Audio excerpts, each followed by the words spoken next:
semangatnya terang. Di Jombang kota pendidikan gemilang, merdeka belajar cita-cita bersama. Angkatan 11 majukan kita. Maju terus pantang mundur, ilmu ditanam siswa disubur. Harapan tinggi masa depan cerah, Angkatan 11 tetap semarak. Jombang berseri karena mereka, guru penggerak penuh asa. Merdeka belajar kita bersama, Angkatan 11 luar biasa. Waalaikumsalam warahmatullahi wabarakatuh. Selamat pagi semua untuk Bapak Ibu guru hebat yang bisa berkumpul di sini dalam acara aksi nyata diseminasi budaya positif. Salawat serta salam kami haturkan kepada Nabi besar kita, Nabi Muhammad SAW. Karena berkat syafaat beliau kita bisa hadir di sini dalam keadaan sehat walafiat.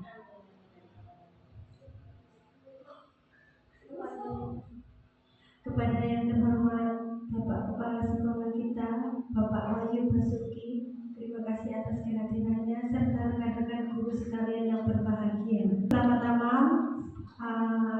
sebelum acaranya, agar acara bisa berjalan lancar, marilah kita baca dengan bacaan Ummul Quran. Al-Fatihah.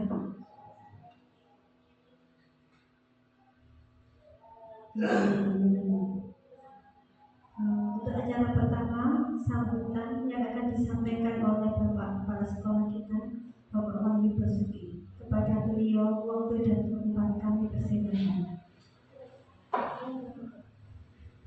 Assalamualaikum warahmatullahi wabarakatuh.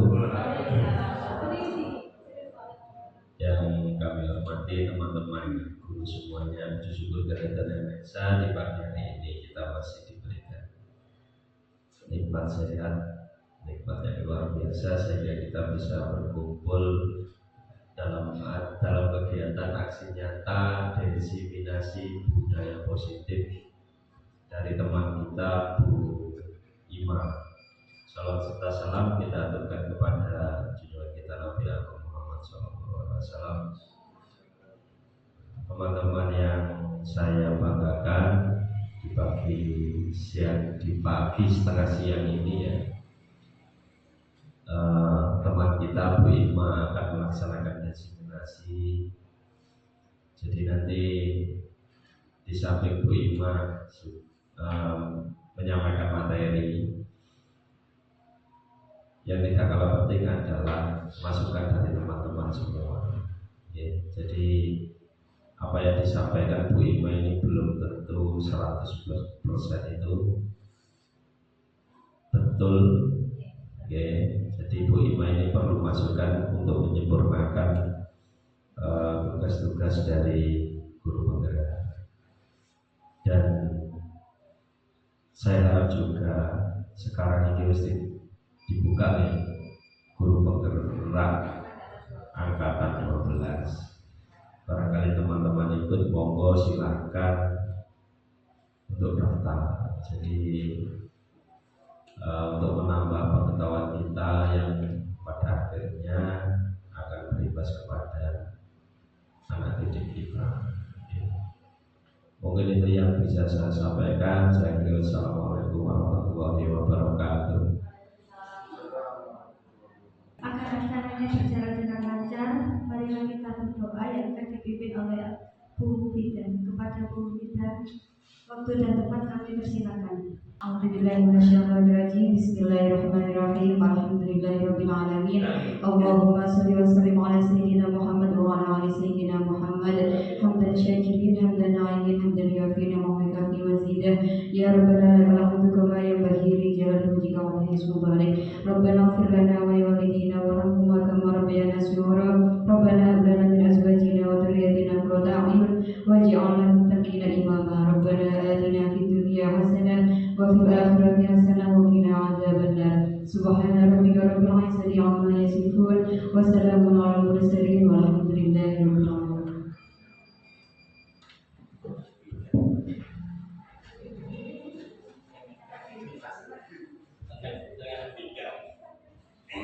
Terima kasih Kak.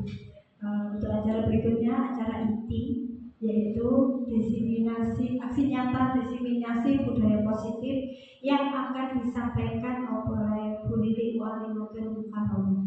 Kepadanya, sebelum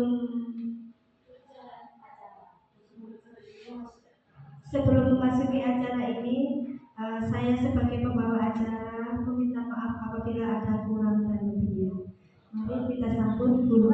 Wassalamualaikum warahmatullahi wabarakatuh. Bapak Ibu mohon dicermati, dihayati, dipahami.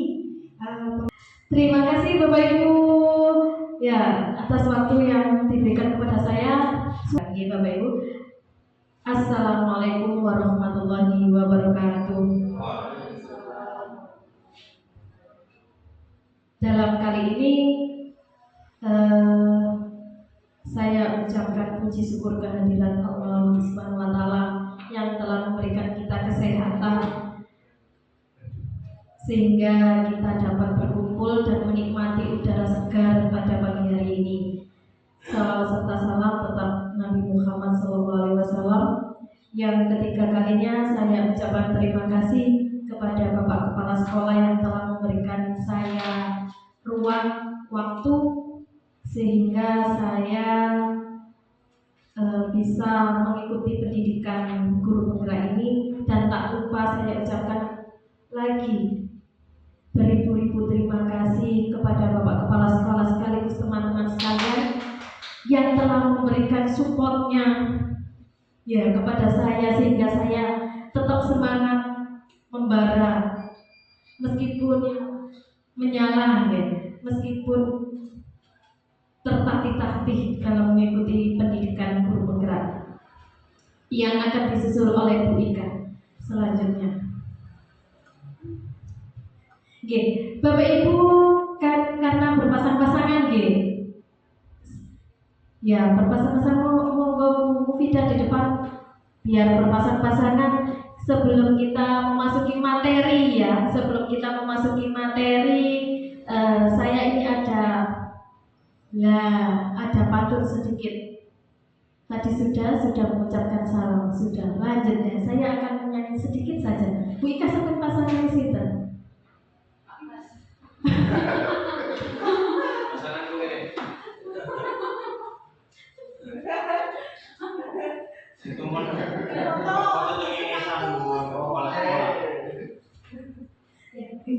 Pasang ya, saling berpasangan nih Bapak Ibu. Kemudian yang satunya melihat punggungnya temannya, yang satunya mengatakan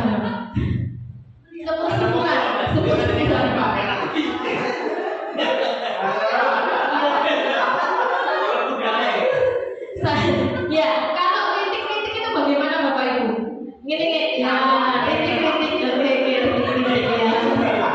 Kalau batu kan gini ya. Ya, kalau petir menyambar itu gini, ya nanti ya. Oke. Kalau hujan badai di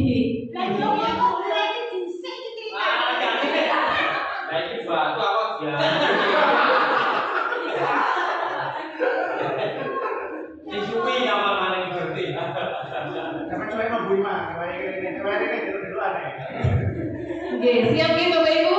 Oke.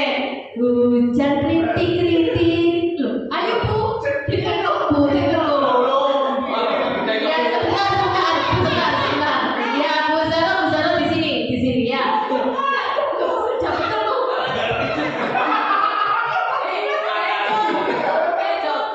Bu Zaro buat contoh Bu. Bu Zaro buat contoh. Tapi biar teman-teman itu bisa lah. Bu Ika di sana.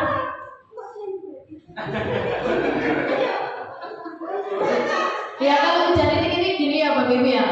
Ya, hujan rintik-rintik, hujan rintik-rintik, hujan rintik-rintik, hujan batu. Ayo Bapak. Hujan batu.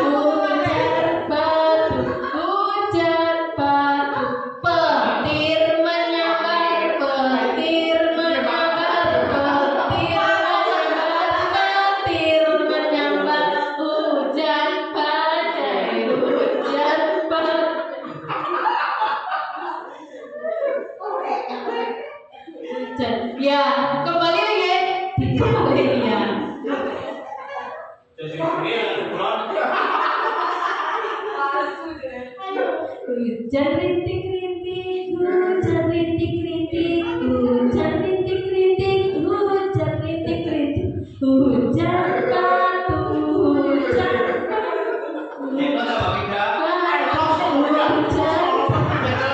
Petir menyambar, petir menyambar, petir menyambar, hujan badai, hujan badai, hujan.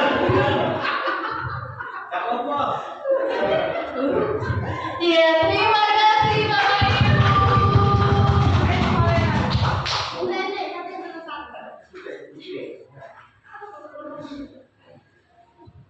Bagaimana Bu Ika? Sudah fresh? Oke, sudah fresh nih.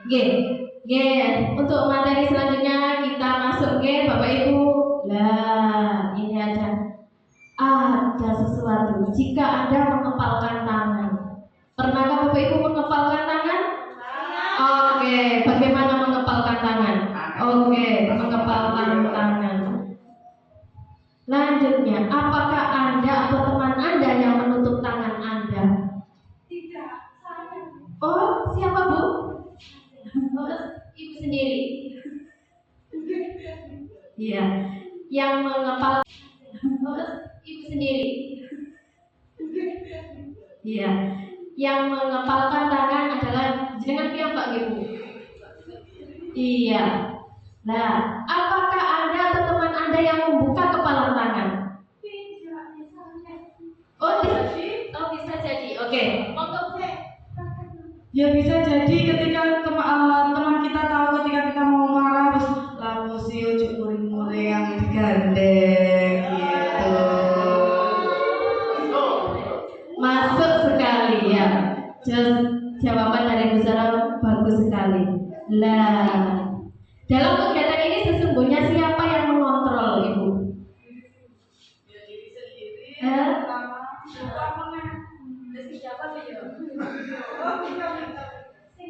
Ya diri sendiri Bu, sama tim. Yang mengontrol otomatis diri kita sendiri, tetapi ketika diri kita tidak bisa, mungkin ada orang lain yang melihat sehingga dia membantu mengontrol diri kita atau emosi kita, ujuk muring-muringan. Oh, begitu Gege. Terima kasih, bagus sekali jawaban dari Bu Zara. Merupakan inspirasi untuk kita Bapak Ibu. Lanjut. Iya, ini teori kontrol oleh psikiater Dr. William Glasser bahwa ilusi angan-angan kita, guru itu mengontrol murid. Padahal tadi jawaban dari Bu Zara ada dua kemungkinan, ada dari diri sendiri atau intrinsik dan orang lain atau eksternal. Pengaruh itu ada dua, yaitu dari diri kita sendiri, dari interpersonal kita, internal dan eksternal. Motivasi itu dari ada eksternal, yaitu dari orang lain. Jangan sekali-sekali Bapak Ibu merasakan, oh anakku kudu tak kontrol. Ya, kadang bisa, kadang boten. Lanjutnya, ilusi bahwa semua penguasaan positif, efektif dan bermanfaat itu menurut pandangan kita. Itu hanya sebuah ilusi, hanya sebuah angan-angan kita. Yang selanjutnya adalah ilusi bahwa kritik dan saran itu membuat orang merasa bersalah dan dapat menguatkan karakter. Itu hanya angan-angan kita saja. Jikalau Bu Ika mengkritik saya tetapi kata saya tidak mendengarkan, ya bagaimana kalau dari diri kita ini tidak mau untuk berubah? Ngerti nggih Bu? Yang selanjutnya adalah ilusi bahwa orang dewasa memiliki hak untuk memaksa. Pak Yedi jangan dipaksa anaknya ya. Anaknya Pak Yedi iya dipaksa alon-alon. Kalau gak gelem, kalau nggak mau ya percuma. Tuh. Nah selanjutnya ilusi guru mengontrol murid. Pada dasarnya kita tidak bisa memaksa murid untuk berbuat sesuatu. jikalau murid tersebut tidak ingin melakukannya. Contohnya, kalau kita memaksa teman kita aja kadang-kadang nggak mau, Bu, ya kemarin Bu Ika, ayo Bu, pakai celana warna hitam. Lah semua loh pengen warna merah, kan gitu. Ya seperti itu. Murid kita itu juga seperti itu. Kita itu harus mengetahui bahwa kodrat dia sebagai manusia seutuhnya. Kemudian yang kedua, jika guru sedang mengontrol perilaku murid, berarti dia ingin dikontrol. Berarti anaknya mau. Tidak semua siswa itu ingin dikontrol. Ya, benar ya? Contoh, nah ini adalah perbedaan diri kita. Kita itu biasanya berada di stimulus respon. Posisi kita itu biasanya di situ. Iya, realitas kebutuhan kita itu kita anggap sama, padahal belum tentu. Kebutuhan kita itu jelas tidak sama dengan kebutuhan orang lain. Yang kedua, semua orang melihat yang sama, padahal kita itu berbeda. Kita mencoba mengubah orang agar berpandangan sama dengan kita, Bu, tidak bisa. Yes. Betul, Bu? Itu perilaku buruk dilihat sebagai suatu kesalahan, padahal belum tentu. Seperti murid saya naik ke jendela itu belum tentu suatu kesalahan. Nah, karena dia punya tujuan ingin menemui orang tuanya. Kreatif. Kemudian saya bisa mengontrol orang lain, itu belum tentu. Anda tidak bisa mengontrol orang lain di situ. Pemaksaan ada pada saat bujukan gagal, dipaksa. Aku kudu ngene, sampean harus begini. Nggak bisa gitu. Di teori kontrolnya harus ada kolaborasi, diberi pengertian. Ya Pak Yadi ya. Ojo jangan langsung dipaksa. Kemudian model berpikir menang kalah. Tidak boleh. Yang benar itu model berpikir menang. Semua orang pasti bisa menang. Lanjut Bu, ya disiplin. Biasanya kita menganggap disiplin itu berarti mematuhi sesuai dengan peraturannya, padahal bukan di situ.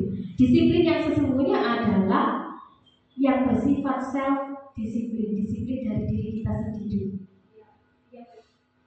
Ya, contohnya kalau kita itu sholat, ya, kalau kita sholat, aku kok sholat gak diseneni, dimarahi ibuku gak sholat, itu berarti bukan disiplin di situ. Tapi kalau sholat itu berarti kita butuh sholat itu sendiri. Nah itu sudah namanya disiplin. Tugas kita sebagai seorang guru adalah menciptakan disiplin itu sendiri.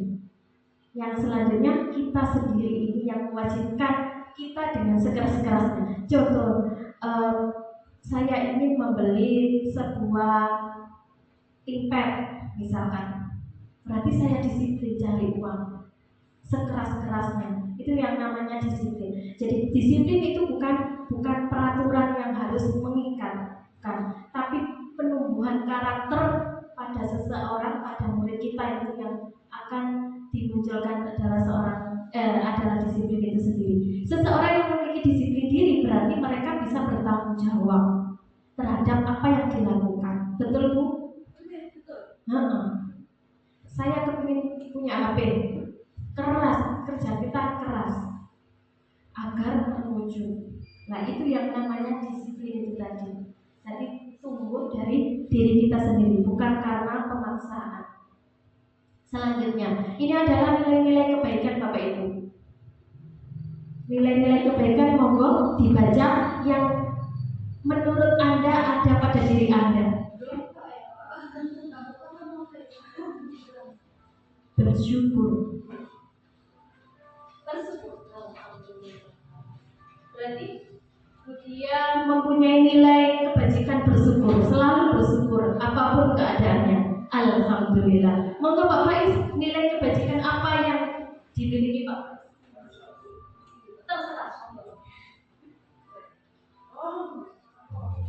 Itu kan banyak nilai-nilai kebajikan.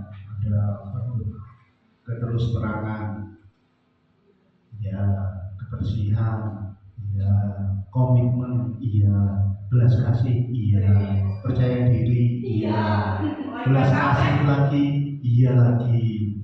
Dan kalau berbicara masalah nilai-nilai kebaikan, pasti setiap orang itu akan memiliki semua nilai kebaikan itu, entah itu sedikit, entah itu banyak. Tapi kalau mana yang paling dominan, nah kita tidak bisa menilai mana yang dominan dalam diri kita, karena yang dapat menilai itu adalah orang lain, begitu. Nah, jadi saya tidak bisa menilai di mana, di nilai-nilai kebaikan mana yang paling menonjol dalam diri saya. Tapi kalau yang saya rasakan, mungkin saya itu punya semangat, Bu. Iya, punya semangat. Kalau Bapak Ibu guru sekalian menyaksikan Pak isi dan pegel lawan-lawan ojek ngecet karo Pak Yedi. Karena kami memiliki semangat dan kami memiliki satu visi dan misi yang sama gitu. Terima kasih. Oke, beri tepuk tangan Bapak Ibu. Ide dari Bapak Is sungguh cemerlang. Jadi bagus sekali Bapak Is dengan semangat yang sangat luar biasa sehingga kita bisa mengabdikan diri kita untuk lembaga ini. Alhamdulillah, amin, amin ya rabbal alamin. Ya, dari nilai-nilai kebaikan, kebajikan ini adalah kelebihan diri kita yang harus kita munculkan dan kita tularkan kepada anak didik kita. Ini adalah nilai-nilai yang harus kita sampaikan melalui perilaku, melalui ucapan, melalui apapun harus kita sampaikan. Jadi sebagai seorang guru jangan berhenti untuk bersemangat. Kita itu harus bersemangat dan bergerak. Ya.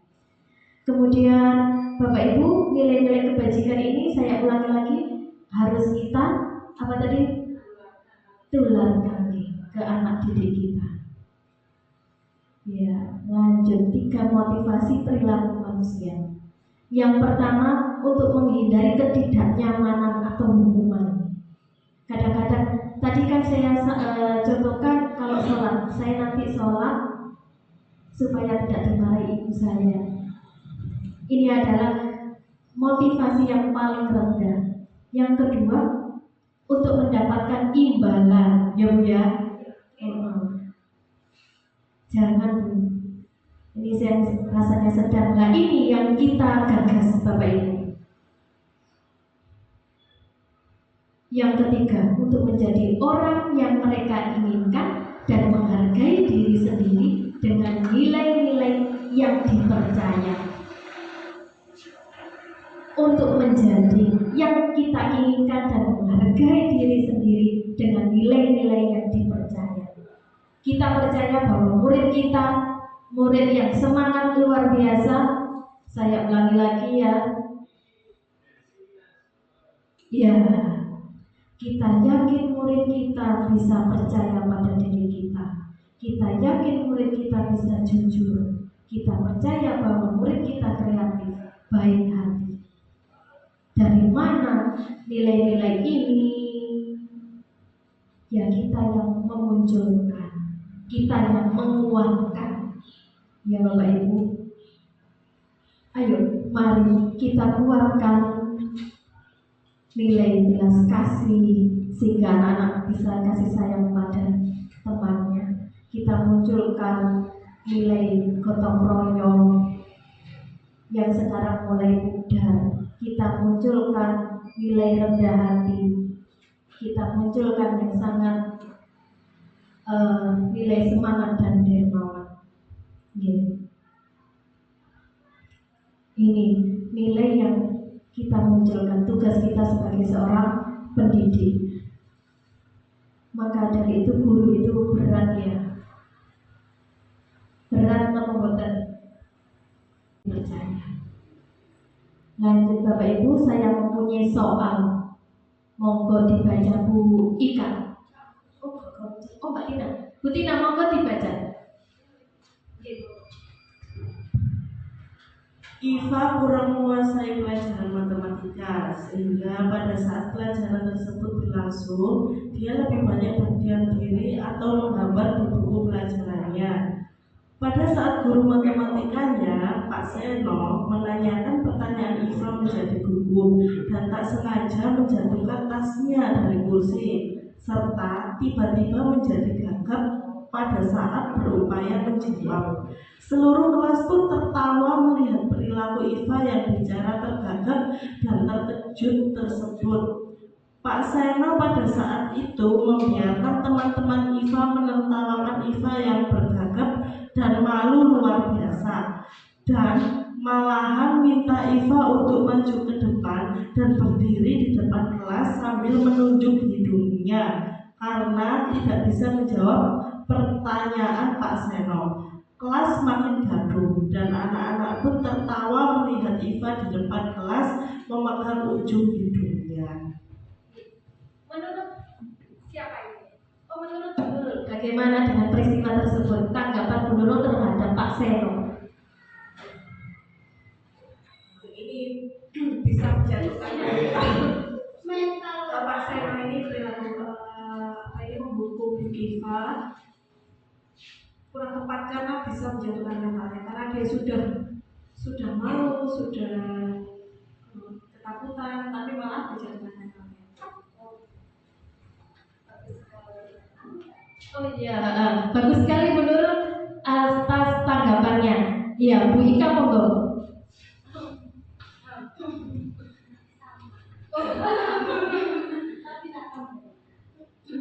Sikap Pak Seno itu sebenarnya tidak baik dan tidak perlu kita tiru sebagai seorang pendidik. Tentunya kita tahu seorang pendidik itu adalah model bagi siswa, sebagai contoh bagi kita semua, bagi siswa terutama. Sikap Pak Seno itu sebenarnya kata Bu Nurul yang menjatuhkan mental anak. Selain menjatuhkan mental anak, itu bisa menjadikan suatu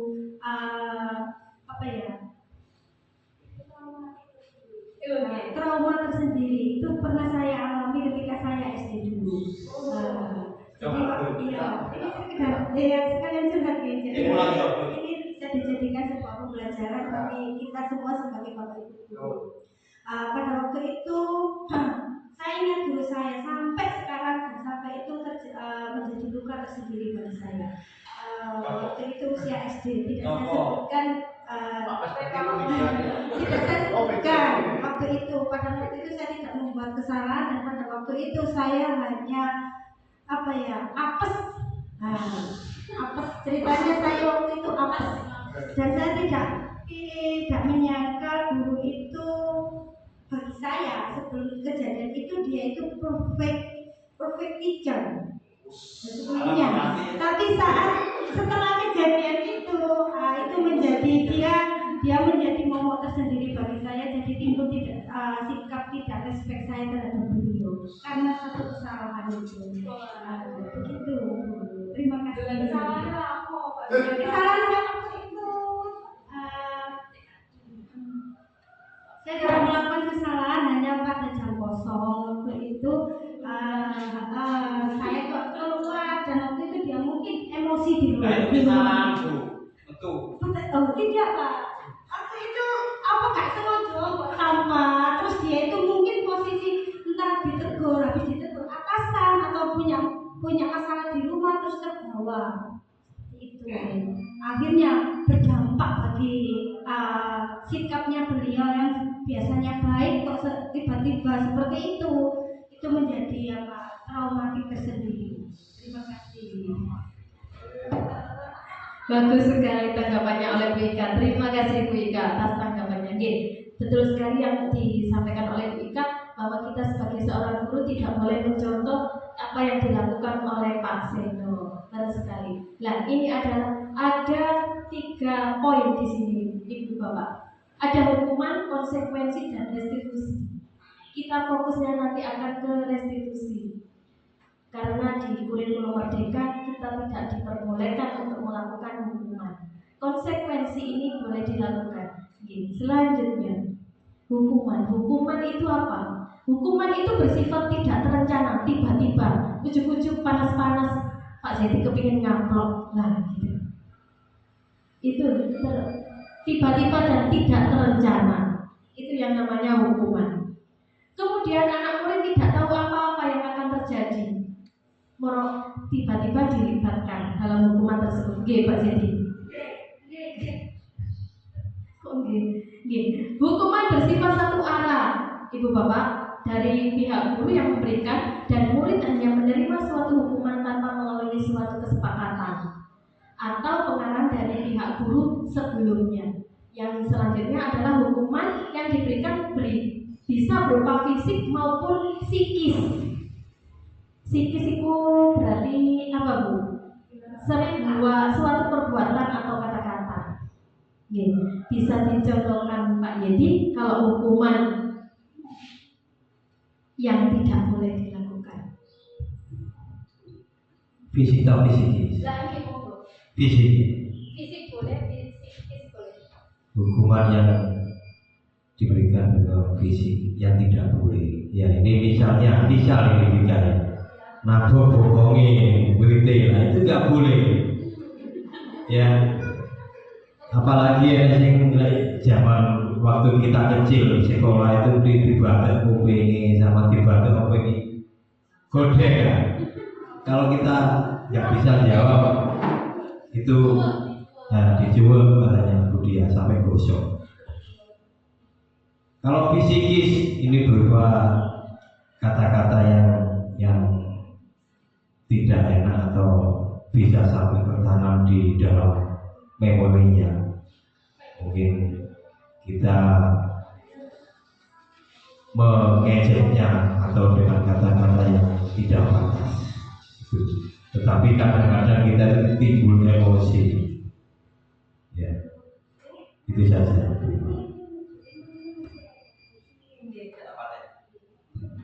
Oke, terima kasih Pak Yedi atas contoh yang diberikan oleh Pak Yedi. Bagus sekali. Luar biasa Bapak Guru olahraga kita. Itu adalah contoh yang diberikan oleh Pak Yedi, sebuah hukuman. Nah, ini contoh.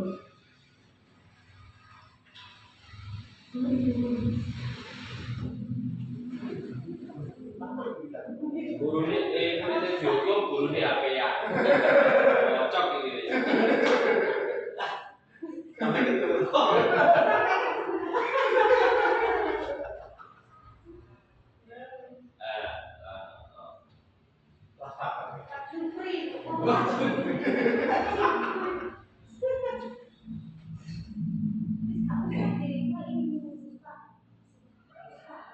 Boleh diubah gitu. Semuanya ini di toko tak? Semuanya di toko tak? Gak usah. Kalau sampai Enggak, bisa dulu. Bapak Ibu, itu adalah contoh, Apakah pernah kita lakukan? Tidak pernah. Alhamdulillah, Alhamdulillah, tidak pernah kita lakukan. Ini adalah konsekuensi. Nah, biasanya Bu Zahra ini yang melaksanakan konsekuensi. Iya. Jadi konsekuensi itu sudah terencana atau sudah disepakati antara guru dengan muridnya, dibahas, disetujui. Ya, biasanya konsekuensi ini dibuat oleh pihak guru dan murid sudah mengetahui sebelumnya. Kemudian konsekuensi akan diterima apabila dia melakukan pelanggaran. Pada konsekuensi, murid tetap dibuat tidak nyaman, tapi dalam jangka waktu yang pendek. Nanti berjalannya waktu dia pasti bisa menerima. Tetapi yang hukuman tadi, sampai kita sekarang sudah usia 40 tahun masih mengingatnya, terngiang-ngiang. Lanjut. Yang kita bahas hari ini adalah restitusi, Bapak Ibu.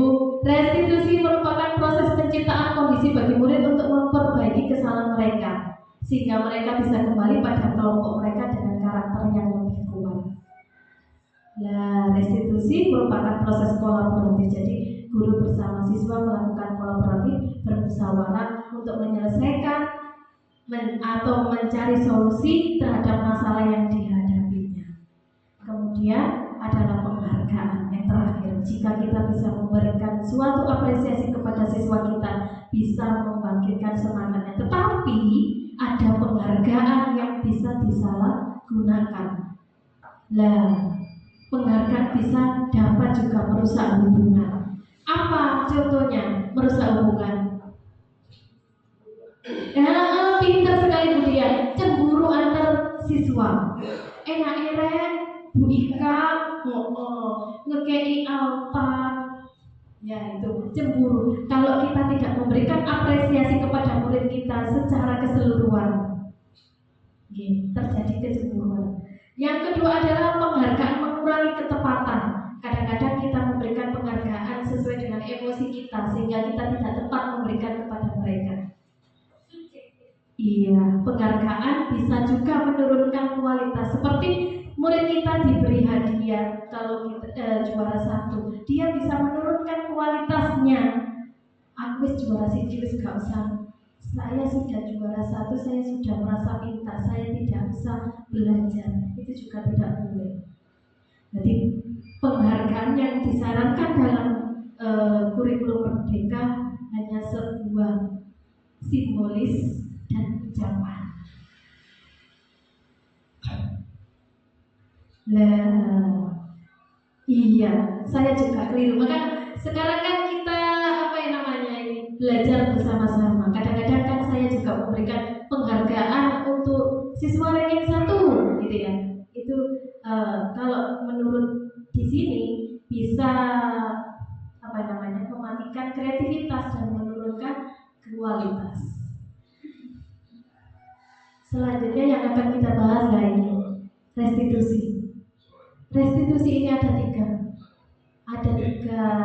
alur. Yang pertama adalah menstabilkan identitas, kemudian yang kedua validasi tindakan yang salah, dan selanjutnya yang terakhir adalah menanyakan keyakinan.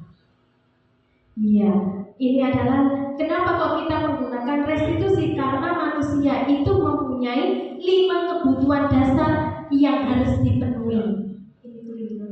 5 kebutuhan dasar yang harus dipenuhi. Yang pertama adalah penting. Di antara 5 kebutuhan dasar manusia, kebutuhan yang pertama ini paling penting. Jadi jika siswa kita kebutuhan dasarnya sandang pangannya tidak terpenuhi, maka kebutuhan yang lain pasti juga berpengaruh. Kebutuhan yang selanjutnya adalah rasa kasih sayang dan rasa diterima, dihargai.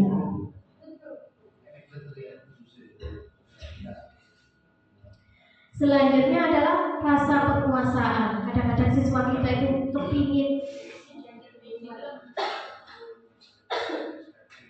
kalau kepingin dielem itu di sini. Monggo Bu dicontohkan. Penguasaan.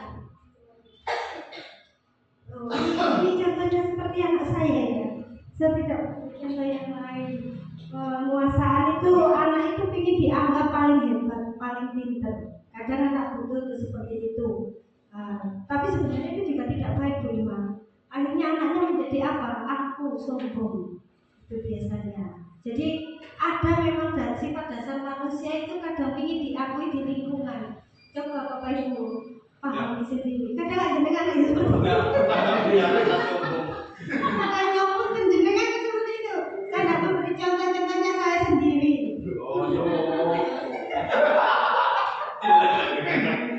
Ya, kadang sifat saya, sifat dasar manusia itu ingin diakui. Aku loh bisa seperti itu.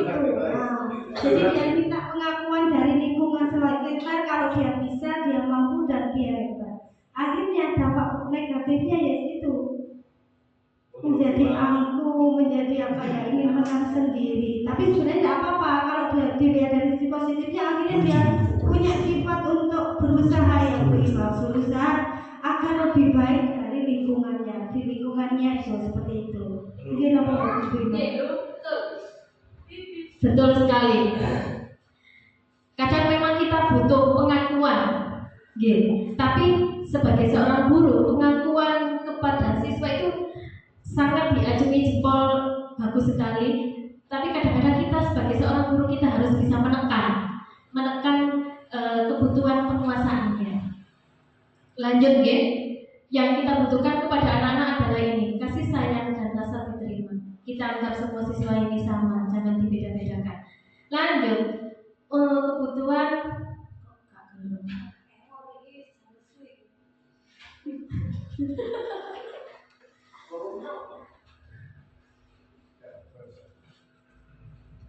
lah, alhamdulillah.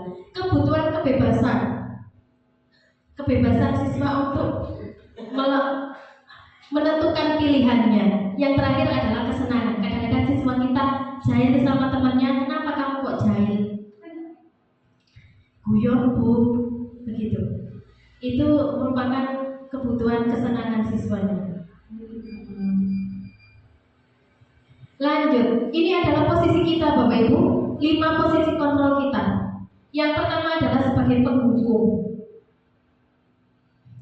Kita itu kadang-kadang sebagai penghukum, tapi jangan terlalu okay. Yang kedua adalah sebagai pembuat rasa bersalah. Nah ini biasanya yang saya lakukan sebagai teman.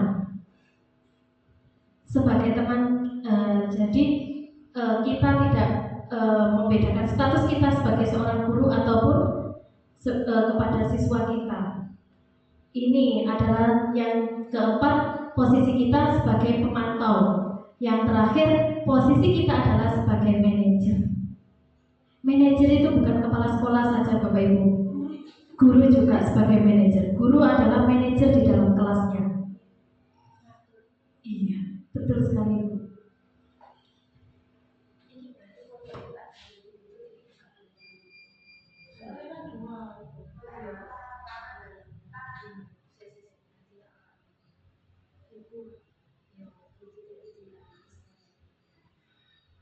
Waiting for connection.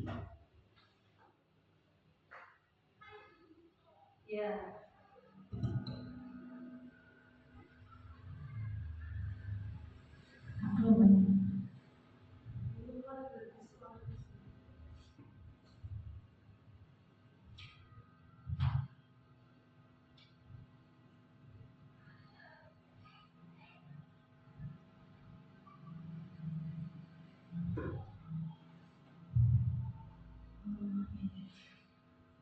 Ibu Bapak, saya punya pertanyaan. Adik yang terlambat hadir di sekolah, itu ada kalimat terlambat lagi, pasti terlambat lagi, selalu datang terlambat. Kapan bisa datang tepat waktu? Sebagai apa ini Bapak Ibu? Penghukum.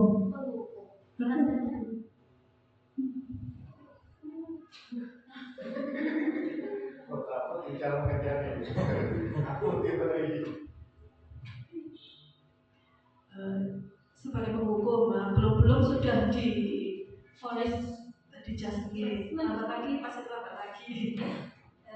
Belum tahu alasannya, belum ditanyakan alasannya sudah. Leres Ibu. Jadi kalau ada murid kita, jangan langsung langsung kita mengeluarkan kalimat-kalimat yang kurang bagus. Yang selanjutnya, Ibu sangat kecewa sekali dengan kamu. Berapa kali Bapak harus memberitahumu? Adi, kamu ini bagaimana ya? Kamu sudah berjanji dengan Ibu tidak akan terlambat lagi. Kenapa kamu kok terlambat? Berarti posisi kita sebagai apa, Ibu Bapak? Apa Bu? Ngontrol, manajer lah aku.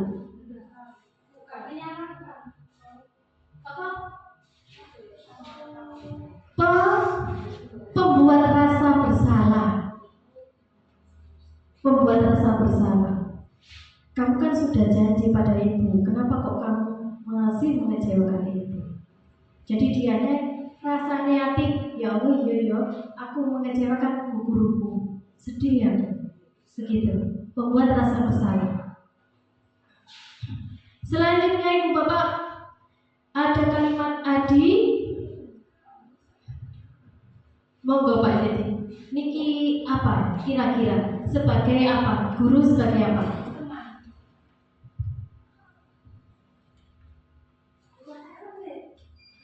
Kayak tak kocok. Kata lebih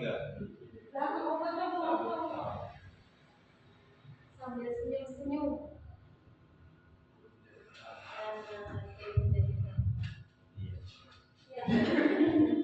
Iya, sambil senyum-senyum Ibu Bapak. Jadi kalau kita menghadapi siswa kita sambil senyum-senyum. Ya, sambil senyum-senyum. Dieling-eling Bu Ika. Jangan dengan suara keras ya. Sambil senyum-senyum. Yo kaget kok jane. Iya. Selanjutnya, Adit, tahukah kamu jam berapa ini mulai? Kita mau mulai. Tahu Pak, kamu terlambat 15 menit. Apa kamu sudah mengerti konsekuensi yang harus dilakukan? Sebagai apa kita Ibu Bapak? Manajer. Oh iya. Sebagai manajer. Iya. Sebagai pemantau. Iya. Sebagai pemantau. Kita sebagai pemantau. Kenapa kok kita bisa namanya sebagai pemantau? Karena di sini dijelaskan ada waktunya. Ada waktunya. Cirinya di sini. Dipantau dari gurunya ki delok jam. Wis sak jam ya mene yo, kowe kok gorong teko.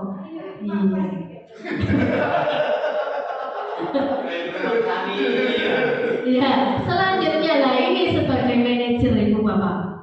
Adi, apakah kamu mengetahui jam berapa sekolah dimulai? Bu Ika, sama kan ngerti sekolah loh.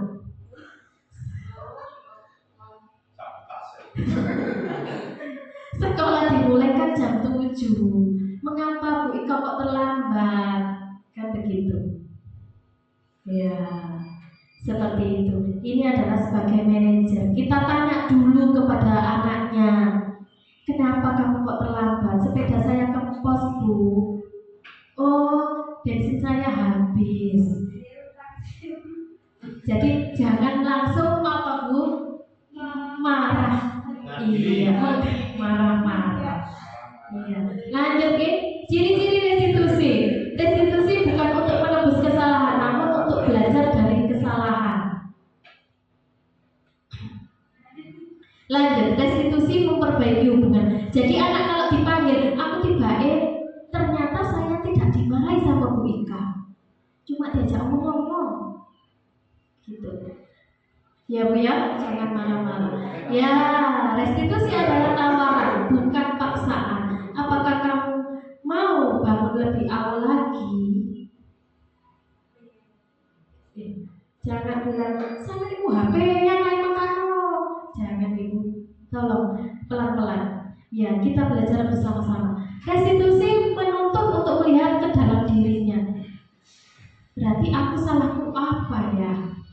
Salah saya apa? Begitu. Biar anaknya mencari kesalahan dia sendiri.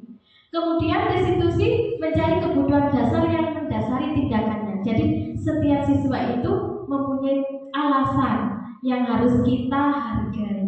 Restitusi adalah cara yang paling baik Ibu Bapak. Iya, ini lanjut ya. Restitusi fokus pada solusinya. Yang terakhir, restitusi mengembalikan murid yang berbuat salah pada kelompoknya. Jadi dia bisa diterima dan tidak dibully temannya ketika dihukum. Iya. Yang pertama ini tadi langkahnya menstabilkan identitas, ditanya dulu. Iya, kita punya siswa seperti saya contohkan kemarin, Adit, saya tanya dulu, Adit kamu kenapa? Enggak Bu, ternyata dia kepingin diperhatikan, dia butuh kasih sayang, kebutuhannya terhalang, gitu. Kebutuhan tadi 5 kebutuhan dasar manusianya ada yang kurang 1, dia butuh kasih sayang, ditanya dulu. Kemudian yang selanjutnya adalah validasi tindakan salah. Apakah tindakanmu salah? Salah. Ibu Bapak, tindakan restitusi ini tidak sekali terus berhasil, boten. Kita lakukan berulang kali, kita lakukan setiap hari sampai disiplin pada diri itu. Selanjutnya adalah validasi tindakan salah. Apakah tindakanmu salah? Salah. Ibu Bapak, tindakan restitusi ini tidak sekali terus berhasil, boten.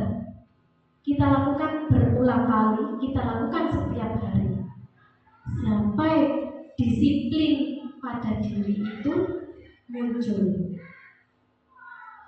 Yang selanjutnya menanyakan keyakinan. Berarti kalau kamu sudah melakukan kesalahan, apa yang akan kamu perbuat? Begitu. Nah, selanjutnya ini adalah kata-kata yang bisa kita ucapkan ketika kita menstabilkan identitas. Berbuat salah itu tidak apa-apa, diam. Saya juga pernah meeting yang koncoku, pernah. Seperti itu. Ini adalah kata-kata yang bisa kita sampaikan ketika kita menstabilkan identitas. Kita tanya dulu latar belakangnya. Oke, lanjut. Validasi tindakan yang salah. Ini kata-kata yang bisa kita ucapkan ketika kita memvalidasi anak tersebut. Kamu pasti punya alasan mengapa melakukan hal itu. Lanjut Ibu. Lanjut ya. Menanyakan keyakinan yang terakhir. Ini kata-kata yang bisa kita lakukan. Apa bayangan kita tentang siswa yang kamu, teman yang kamu inginkan? Kok kamu menginginkan, kok kamu sama teman gak akur? Apa yang kamu inginkan dari temanmu? Kita juga bisa menanyakan seperti itu. Lanjut Ibu Bapak, saya ini punya masalah. Pak Joko punya murid bernama Mario dan Adi. Ya, Mario, kata Pak Joko, Adi, Bapak tadi dengar laporan dari guru piket di kantin. Sepertinya kalian dalam masalah ya, ada yang bisa Bapak bantu. Jawab si Mario, iya Pak, tadi pada jam istirahat kami main lempar-lemparan di kantin, tapi tidak sengaja malah kelempar kena wajah Ibu Dina, kepala sekolah, ketika beliau sedang berjalan. Kalau Pak Joko menanyakan berarti apa yang dilakukan Pak Joko itu? Saya ulangi lagi. Yang pertama adalah menstabilkan identitas, menanyakan latar belakangnya dulu. Kamu kena opo? Kemudian validasi tindakan yang salah. Salah apa betul? Kemudian yang terakhir adalah menanyakan keyakinan. Nah, ini loh. Ya, Mario, saya dengar laporan dari guru piket. Ini berarti masuk ke mana langkahnya?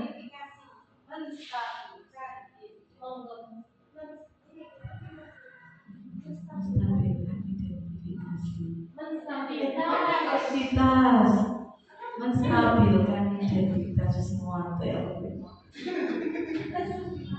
Oh, enggak ya, ya, menstabilkan identitas. Terus, Pak Joko, kalian main lempar-lemparan makanan di kantin kena wajah Ibu Dina ketika beliau sedang lewat. Iya Pak, dia berarti validasi kesalahan. Pak Joko, Adi, ada informasi yang kamu mau tambahkan? Kami tidak bermaksud melakukannya Pak, tapi itu tetap ya masih tahap kedua. Tapi kami tidak sengaja, itu masih tahap kedua. Apakah kalian tahu kalau kalian berada dalam masalah sekarang itu baru masuk yang ketiga? Menanyakan keyakinan. Terima kasih Bu Zara, bagus sekali. Jadi Bu Zara ini yang boten ngantuk ya. Jadi langkah-langkah restitusi yang pertama tadi apa Ibu Bapak? Menstabilkan identitas. Yang kedua, validasi tindakan yang salah. Yang terakhir, menanyakan keyakinan. Ya, menanyakan keyakinan di sini adalah tapi kalian mendapatkan rasa senang. Menurut Bapak, ada cara yang mendapatkan rasa senang tanpa merugikan orang lain. Lanjut, ini kemarin saya bersama bisa diceritakan Bu Zaro, kenapa terjadi riset ini? Dia minggu sebelumnya dia sudah bersepakat dengan saya satu kelas 3, seluruh anak kelas 3, ketika pelajaran PAI harus lengkap membawa semua peralatan buku tandanya dia sudah siap belajar hari ini. Kenapa? Karena kita membiasakan anak-anak itu malamnya itu belajar ngerti, saiki wayai PAI, wayai matematika, wayai IPAS, sehingga dia siap belajar untuk itu. Nah, makanya saya berikan peraturan, apalagi PAI ini kan 1 minggu sekali gitu. Jadi kok kebangetan banget nih sampai gak siap dalam pelajaran PAI ataupun pelajaran lainnya ya butuh siap itu. Sehingga saya berikan yang metode yang kedua tadi,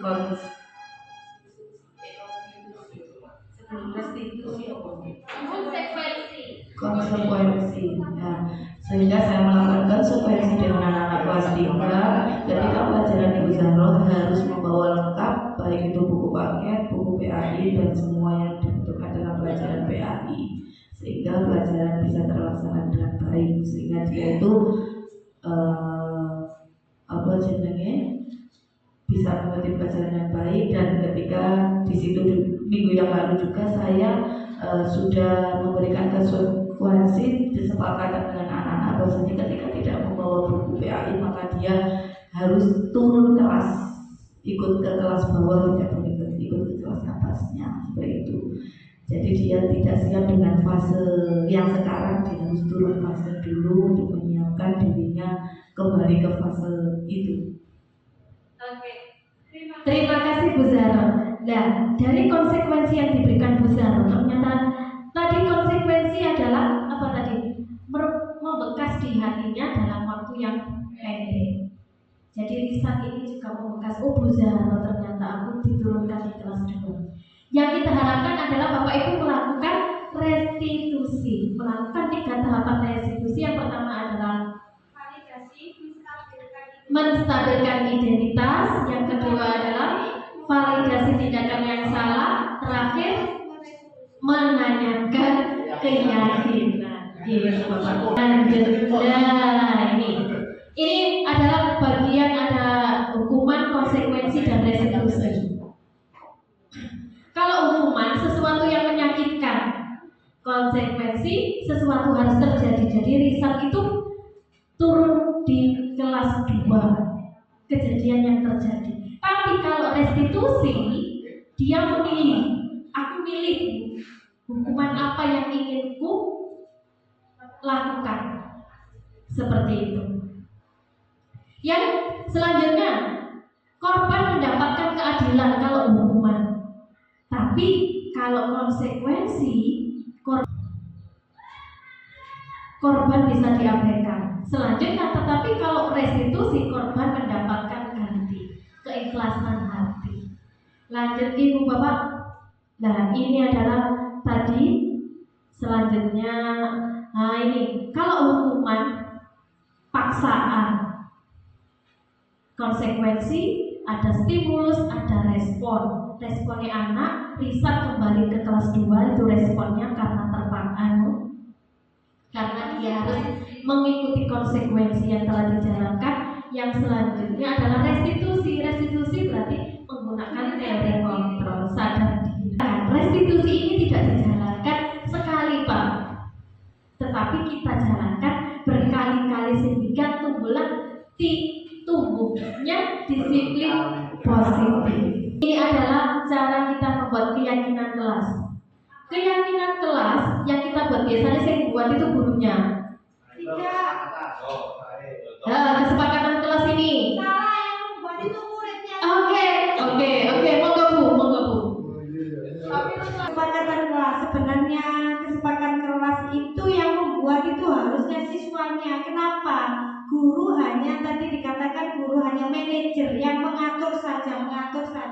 Jadi bagaimana kesepakatan kelas itu bisa terlaksana itu kita sebagai guru pintar-pintarnya saja untuk melaksanakan, tapi bukan kita yang membuatnya. Kita hanya sebagai mediasinya saja. Anak-anak yang membuat, yang berperan saja. Seperti saya contohkan Altan itu kan sering kali di kelas. Nah kalau gurunya tidak tatak atau sabar bisa pusing. Jadi dia berbuat apa? Tidak lari waktu itu dia bilang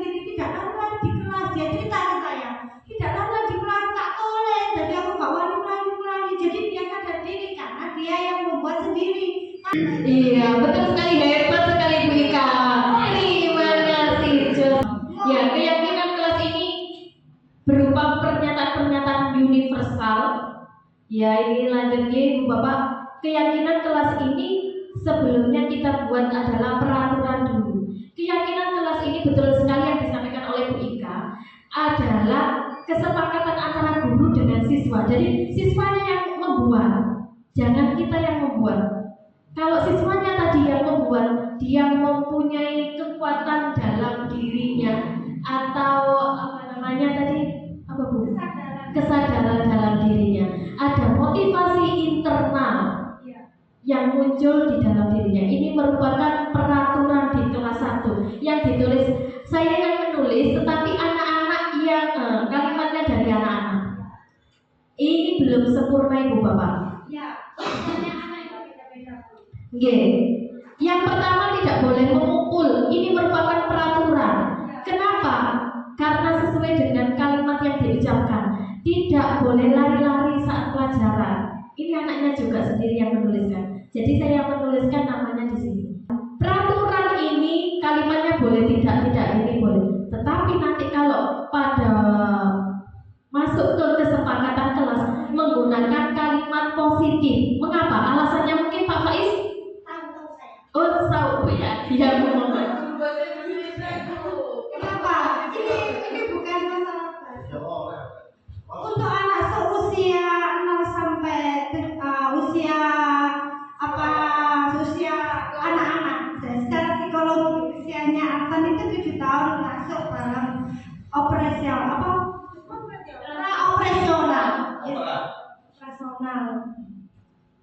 Pada usia tersebut, seperti yang kita tahu, sebenarnya anak-anak itu hanya bisa menerima kata-kata positif. Seperti pengalaman kita semua ya. Kalau kita melarang anak, misalnya bahasa Jawa ya, ojo dulinan, mana kayak dulinan, dulinan. Jadi yang ojo itu hilang. Iya, bagus sekali Bu Ika. Tadi Bu Ika cerdas sekali ya.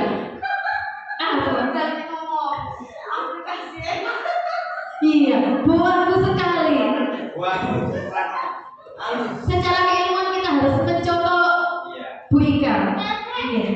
Iya. Jadi bukan anak kecil aja Bu, bukan anak yang masih kecil aja yang menggunakan kalimat positif. Semua anak harus menggunakan kalimat positif. Contoh, anaknya Bu Ika sudah SMA. Jangan pacarannya, diingat pacarannya. Jadi ojonya hilang. Jadi kita kalau membuat kesepakatan kelas, peraturan kelas harus menggunakan kalimat positif. Ibu Bapak bisa dilihat di sini tulisannya,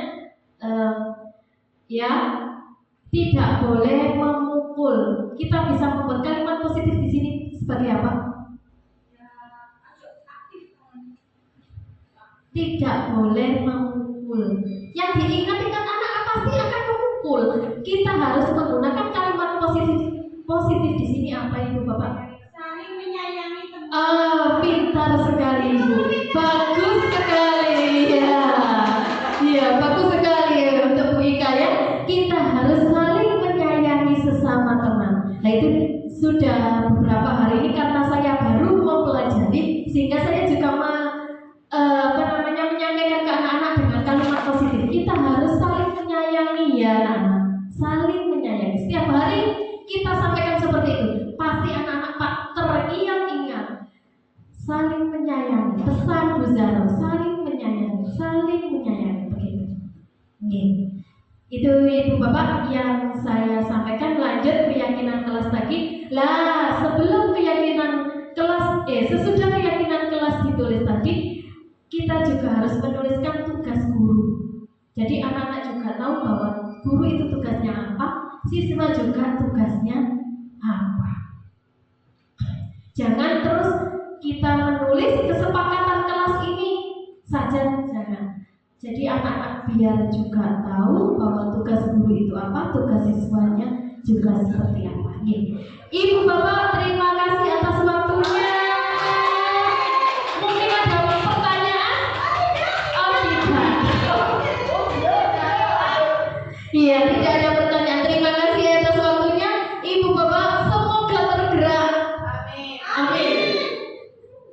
Ayo bergerak.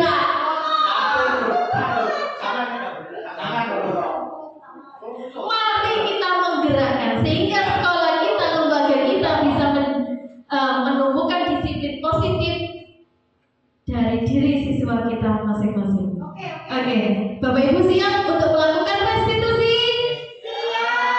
Oke, terima kasih Ibu Bapak atas waktunya. Saya akhiri. Wassalamualaikum warahmatullahi wabarakatuh. Assalamualaikum warahmatullahi wabarakatuh. Nama saya Zaratul Mufidah. Saya guru PAI SDN Kuaron 2. Hari ini saya akan melakukan testimoni terkait desiminasi judul disiplin positif. Ya, maaf. Sebelum saya melakukan desiminasi itu, saya lebih sering menangani masalah-masalah anak-anak itu menggunakan tipe konsekuensi. Setelah saya melakukan atau mendapatkan ilmu terkait tentang desiminasi disiplin positif, saya mulai belajar dan mulai melakukan atau menyelesaikan permasalahan terhadap anak-anak dengan restitusi. Itu saja testimoni dari saya. Terima kasih atas ilmunya. Assalamualaikum warahmatullahi wabarakatuh. Assalamualaikum warahmatullahi wabarakatuh. Perkenalkan, nama saya Bu Ika Marina Faudu. Saya mengajar kelas 4 di SDN Kuaron 2. Setelah mengikuti sosialisasi desiminasi, pendapat saya sangat bagus. Kenapa? Karena saya bisa memperoleh ilmu yang baru, pengalaman yang baru dalam menghadapi murid-murid terutama tingkat SD, di mana kita tahu mereka masih aktif dan saat ini perilaku dan sikap mereka cenderung lebih meniru kepada YouTube atau media sosial yang mereka temui. Dari hasil desiminasi kemarin, jadi saya paham dan mengerti setelah saya lakukan dengan segera kenapa kesepakatan kelas tidak saya sendiri yang membuat. Itu alasannya kenapa? Karena dengan kesepakatan kelas ketika saya dan siswa saya yang membuat, jadi anak-anak itu mempunyai kesadaran untuk melakukan kesepakatan kelas yang telah mereka buat sendiri. Terima kasih atas ilmu yang telah diberikan atas kegiatan desiminasi disiplin positif. Dan telah melakukan kegiatan itu banyak manfaatnya bagi saya dan murid saya. Dan semoga kedepannya kegiatan guru penggerak dapat berjalan dengan lancar dan sukses. Dan untuk Bu Ima sendiri, semoga tetap semangat untuk bergerak menggerakkan kepada seluruh visitas pendidikan dan anak didiknya untuk lebih baik. Assalamualaikum warahmatullahi wabarakatuh.